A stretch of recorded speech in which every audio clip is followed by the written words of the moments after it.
Yo, what up? It's Eli. Jason. No way. Jack. And today on another episode of Season, we have one of the most winningest coaches of all time here at St. Pat's, Coach Bailey. Well, thanks, guys. Thanks for having me. This is very cool. I didn't even know this was going on. So it looks like it's a pretty professional situation that we're involved with here. Thanks for having me. I appreciate it. Oh, yeah. Thanks for coming on. Thanks for coming, Coach. And, so one of the first questions that, obviously we got to ask, it's Friday, big game.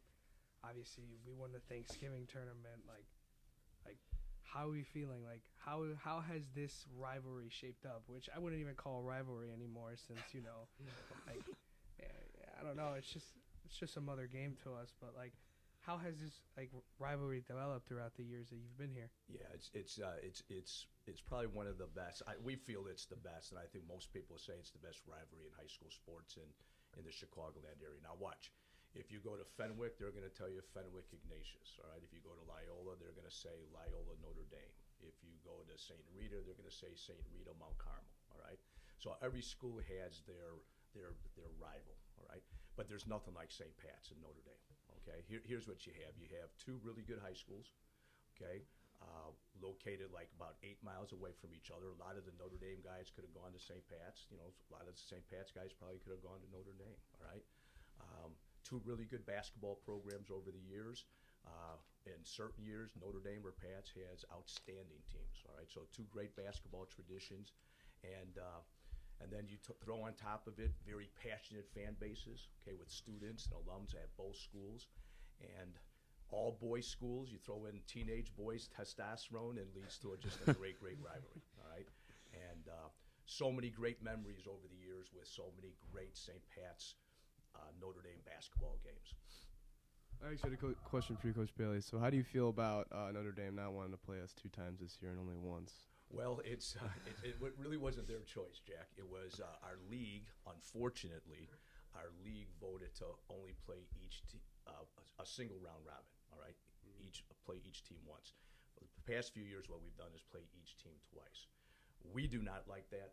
Okay, we think we should play each team twice. Okay, for a lot of different reasons, but a lot of the coaches and ads in the league voted to turn it back to only playing each team one time. So it's when you're in a rivalry like St. Pat's and Notre Dame, I think it's unfortunate that we only play each other once, but I think it does magnify the importance of the game. Definitely.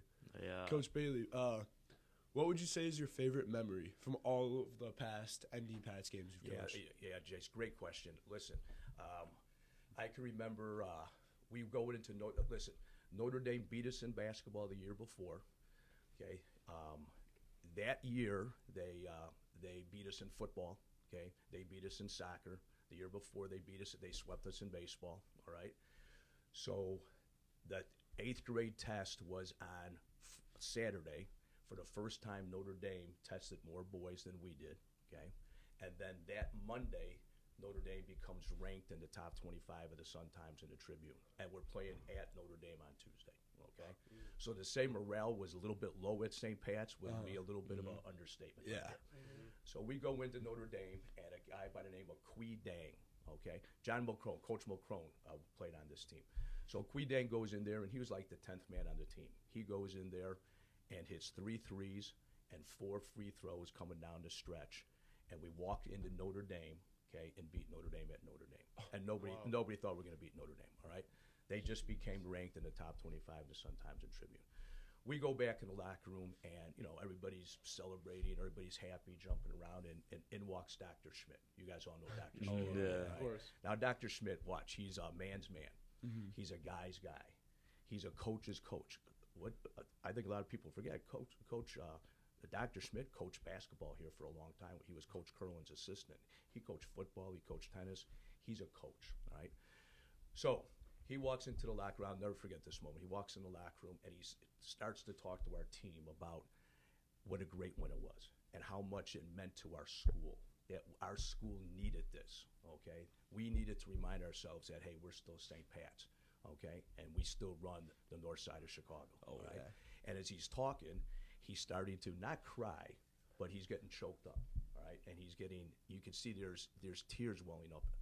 And I look around the locker room, and Coach Cannon, you guys all, the Bulldog, right? The Bulldog. Mm-hmm. Well, he starts crying, all right? The players start, it was just one of the most emotional moments that I've been around in sports, okay, to see how much it meant to everybody. And I think Dr. Schmidt, the way that he put it to our team was how much it meant to our school. So that was one great moment. Jason, another one that comes to mind was, again, Notre Dame was ranked, okay? We walk into Notre Dame, the game's at Notre Dame, the game's on Comcast. It's on TV, right? So we're playing at Notre Dame. Notre Dame is up 2, a few seconds left to go in the game. A kid from Notre Dame goes to the foul line to shoot a 1-on-1. He misses. He could have iced the game. He misses. Shawnette gets the rebound. He busts out, passes the ball ahead to a guy by the name of Jalen Nelson. Jalen takes a 3-pointer, and how the ball went in, I don't know. Is that the double bounce? The double bounce, yeah. the double bounce. That I think only Mrs. Fiorante or Miss Godinez, our math people, could how the trigonometry, the geometry of how the ball it hit the side of the rim, bounces up, and goes in. Okay, right in front of their bullpen or their stud section right there. So, but here's the key key point. It was. The game is over. Sarah Cusack, the sideline reporter, comes up to Jalen. Jalen, tell us about that shot. Take us through it. Well, Sean got the rebound. He pitched the ball ahead to me. I took the shot. It went in. But you know what? All I want to do is go over by my teammates in the stud section and celebrate with those guys. So he literally goes over, jumps on their chair, dives into the stud section. My point is this: as a teenage boy, you're playing your arch rival. You hit the game-winning shot on TV. Okay, the only thing he wanted, here's his moment to shine, right? It could be all about him. The only thing he wanted to do was go over with the stud section and celebrate. Oh, yeah. So it was, listen, last year, LeVay stealing the ball. Listen, we're not playing our best. Notre Dame's really playing well. Coop gets a steal, puts the ball in, bop, bop, bop. We're coming down. Hawk steals it, puts it home, and the crowd goes crazy. So many great memories, but those 3 really kind of jump out. It's probably the loudest gym I've ever been in. Yeah. Oh yeah. So, it gets rowdy almost every single time. Yeah. Like obviously, it's not cool being all the way at the top now. Yeah, we're gonna change that this year, whether they like it or not. Yeah. No, yeah. When Neve got that steal and you saw him dunk it, what was going through your head? You're like, oh my god. Like, My first. Well, listen. As a coach, your first thing is get back on defense. Yeah. That's the first thing you're thinking is get back on defense and get our defense set. But there was a really cool video of watching. You can see Neve dunking the ball, but then you can see our fans in the stands. You guys have all seen it. Yeah.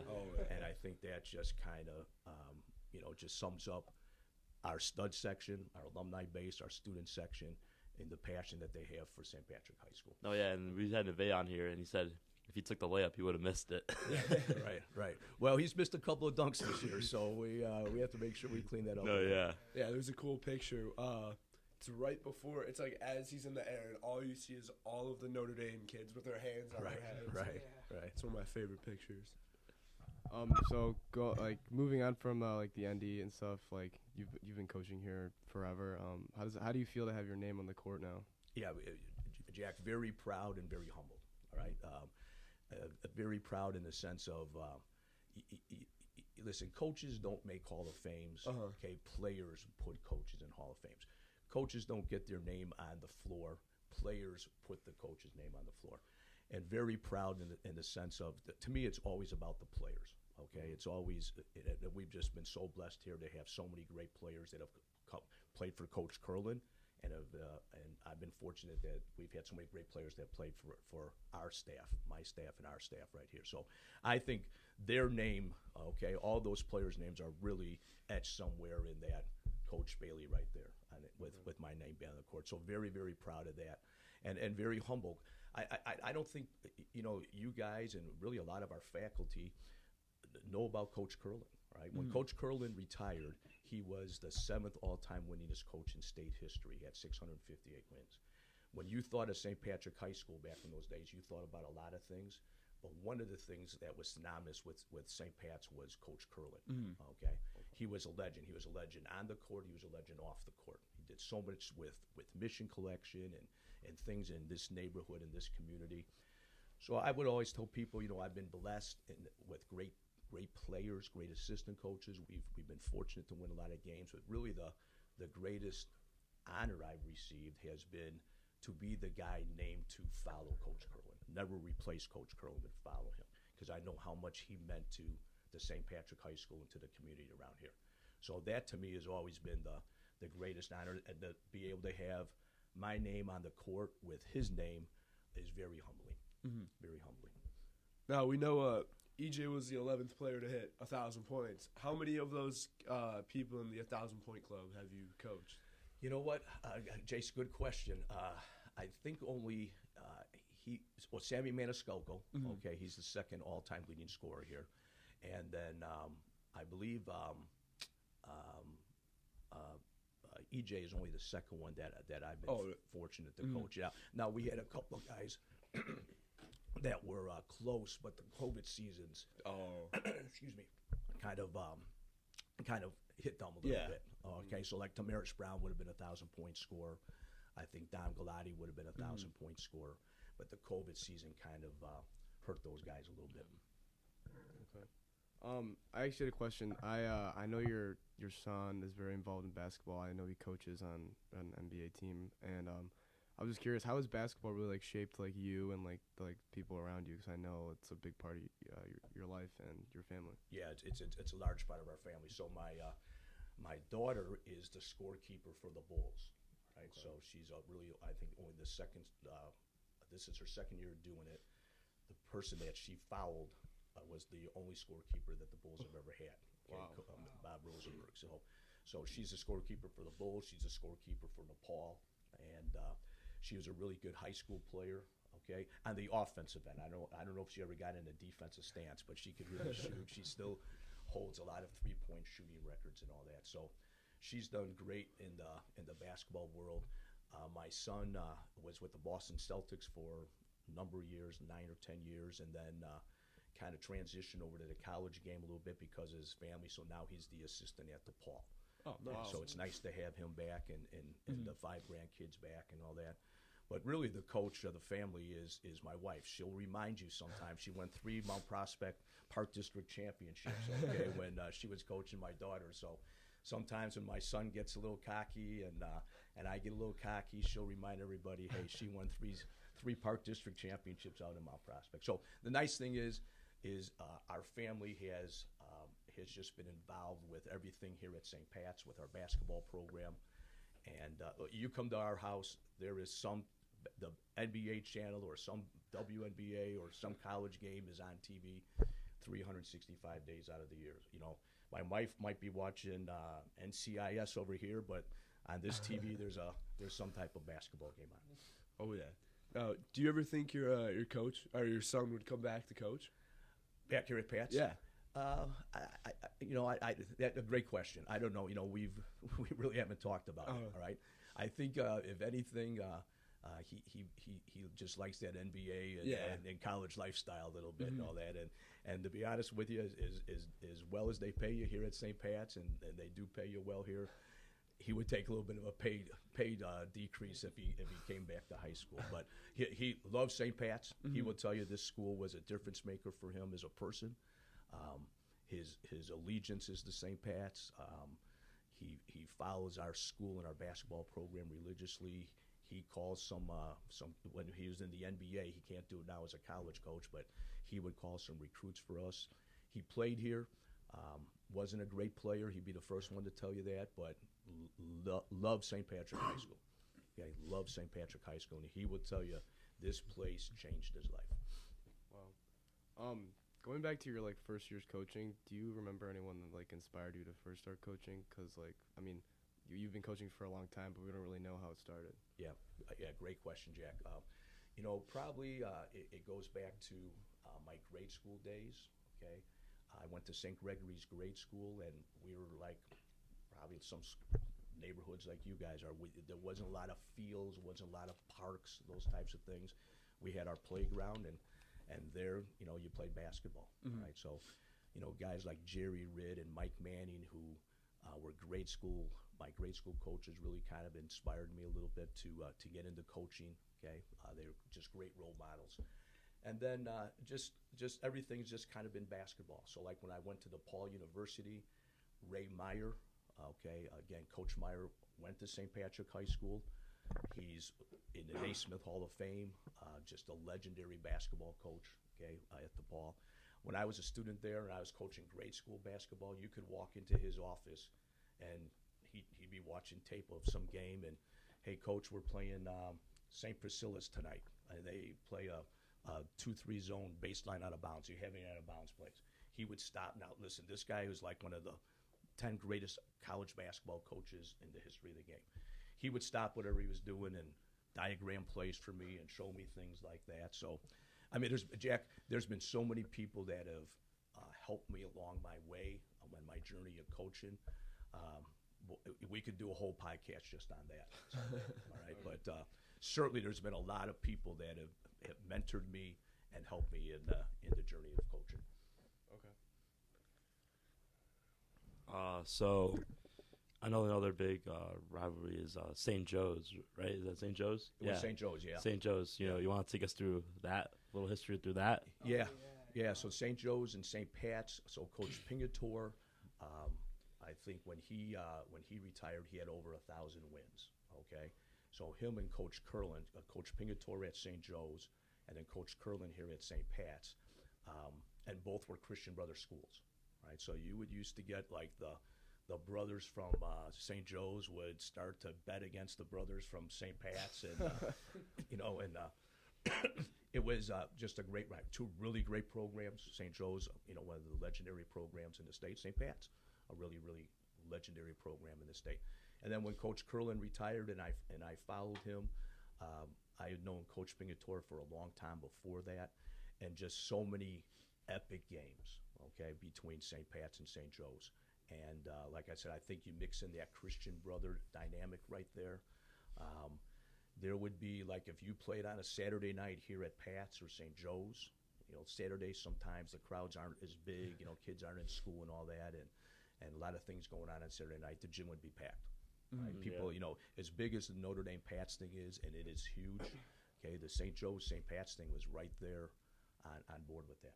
And I think sometimes, too, where we're located, we're kind of located somewhat central Chicago, so a lot of schools, like the old Gordon Tech, which is now DePaul Prep, that was a pretty big rivalry at one time. Fenwick St. Pat's in basketball, okay, was a rival, but Notre Dame and Pat's by far the biggest rival, but right behind it would be the St. Joe's and Notre Dame. And if you ask the St. Joe's people who their top rival was, they would say it was St. Pat's.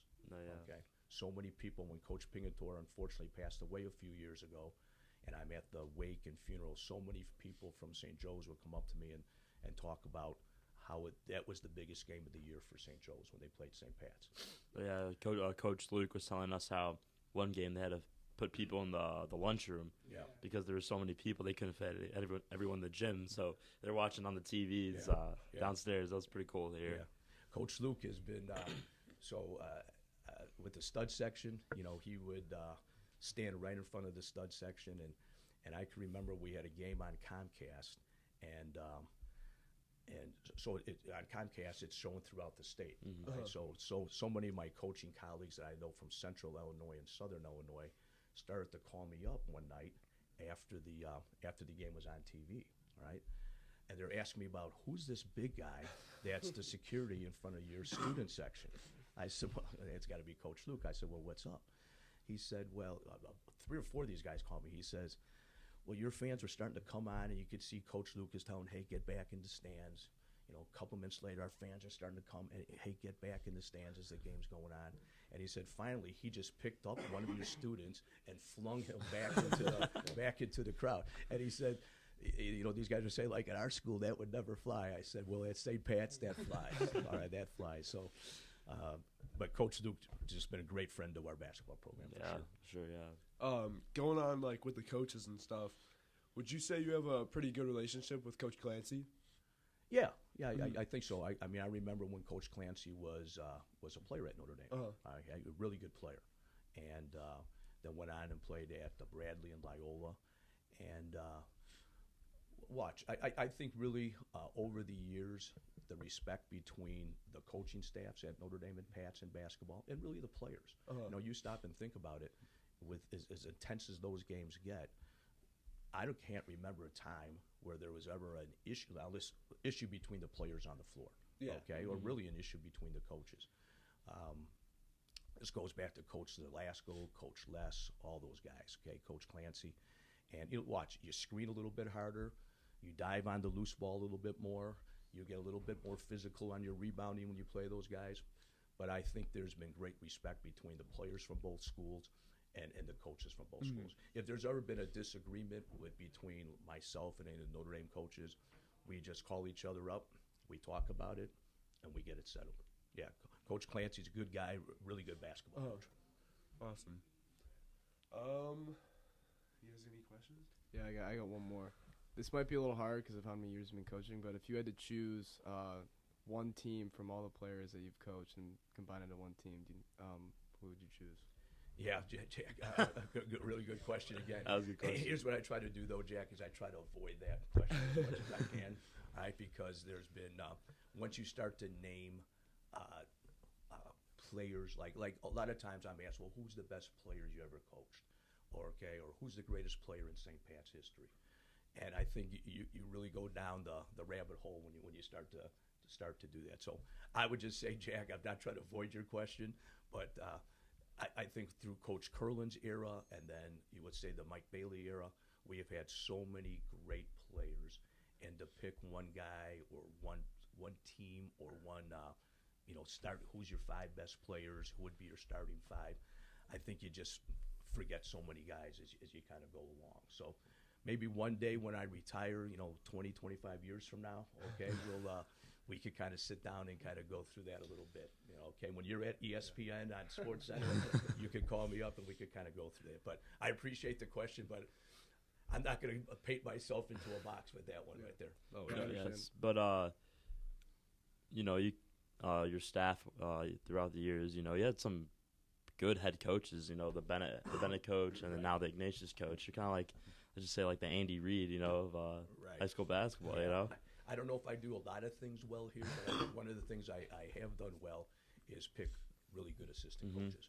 Oh, yeah. And guys that want to be, I could see at a younger age that these guys want to be head coaches. So, again, you start naming all these guys, but the head coach at Fenton, Chaz Taft, Coach Miraz, who was a tremendous player here at St. Pat's, is the head coach at Ridgewood.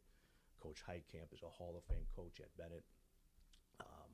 Matt Monroe, over at St. Ignatius, has done a great job. The head coach at Waukegan, Ron Ashlaw, coached here. So the list goes on and on. And again, if I've done anything well here, probably the only thing I've done well here has been to be able to identify guys that are really, that I could see are going to be really good coaches. All right, and then our staff right now, the guys that we have right now on staff. Coach Biancalana is a Hall of Fame coach. Coach Cannon's a IBCA Hall of Fame coach. Coach Davis played here. He was a college coach at Elmhurst College. Some good young guys coming up, and Coach Pump and Coach Mulcrone. Those guys are going to be superstars. That's going to be the next generation of guys. Coach Murrow over at Maine East. I think some of you guys remember. Yes, yeah. Coach Surge. He's doing just a tremendous job over at Maine East. So really proud of those guys. And here I think is the key thing. We're all still really good friends. We can stay in contact with each other. Sometimes like Coach Heitkamp and I are in the same conference. We talk once a week. All right. If I have an issue, something that I need to talk about, get some advice, he's one of the first guys I call, and it's vice versa. Coach Monroe, we lost a double overtime game in the super sectional by 1 point. And heartbreaking loss. I think he was so happy that he won, but I think he felt so bad that we lost. So I think the key thing is we have just kept those relationships so strong with all those guys that have gone on to other schools. I think a lot of times you'll see, relationships become strained. I think our friendships and relationships have grown even stronger since those guys have become head coaches. Yeah, for sure. Yeah. So, coaches, as we wrap up the episode, is there anything you want to say in particular to the stud section? Anything you want to say in particular to the school?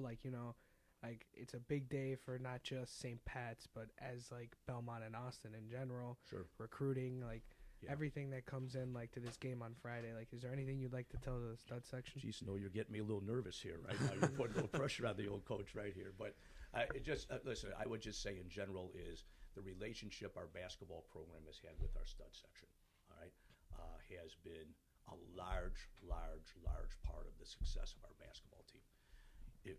Just last week when we're playing, I believe it was Peyton or Niles West, and Maurice Neely is getting down there. He's guarding the ball handler, and he's just dogging them and the stud section is going crazy. That just really energized our entire team. I don't think you guys understand how much you mean to our basketball, really all the sports teams, but I'll just talk about the basketball program in general, how much that stud section and the relationship that we've had with our stud section over the years. I could tell you, again, a time for another podcast, but so many stories of interactions between, that's ESPN, looking for Jack right now. I think they're looking for Jack right now.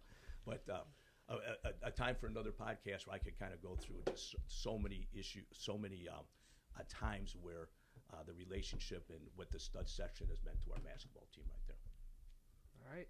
So, just as we wrap it up, one piece of advice. I think we heard that you went up to Jack, I think last year after that video of Jack running straight down to the Notre Dame coaches in the bench, and it was like that big showdown. I guess we don't want any of those incidents happening on Friday, and No, definitely not. We don't, but I would tell you, I did nominate Jack for Athlete of the Week that time. All right, I thought, listen, I saw Jack the next day, and I said, "How are things at home?" And he said, "Not too good, Dad. Not too good with my dad." But it was it wasn't necessarily the right thing to do, but it was a kind of a cool moment, to be honest with you. Yeah. And like I said, I did jokingly tell Coach Reardon I was nominating Jack for Athlete of the Week. So, but listen, his spirit, his heart, I think. Really, he was representing what it means, what the Notre Dame Pats thing means to our students right there. Yep. Oh yeah, Definitely. All right, thank you, Coach Bailey. It's been a great time. So everyone, be there Friday, 7 p.m. Get to the game. Get your Blackout. tickets. Dump on Dempster. Dumpster. You got anything to say, Coach? Let's just win the pregame warm up. Yeah. Let's win the pregame warm up. All right, peace. Peace. Peace.